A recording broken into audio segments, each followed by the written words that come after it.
আমি বোঝাচ্ছি এই যে এই ঝামেলাটা আমি যদি এই ঝামেলাটা দূর করবো একসাথে আশাভাবে দেশে আসুক আসার পরে আমরা এই ঝামেলাটা দূর করবো এরকম একটা সিদ্ধান্ত আমার কাছে ছিল যার কারণে আজকে অফলাইন মিটিং এবং সামনে শুক্রবারে আমরা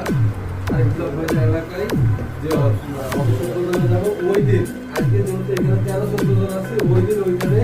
এই 30 জন না থাকলেও অ্যাটলিস্ট 2 জন থাকবে তাহলে তোমার সাথে আমার কথা হচ্ছে তোমার সাথে কথা হচ্ছে আমার কথা আমি উপদেশটাকে বলে দিচ্ছি আগে মানে আমার যদি রোদ হয় রোদ হলে আমি যেটা এখন আগে বলি পানি হলে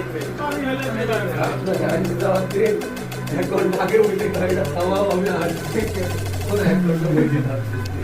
আরে প্রথমে মানে লোক যখন আমি বলছি যে আসতে কেন করতে পানি দিচ্ছি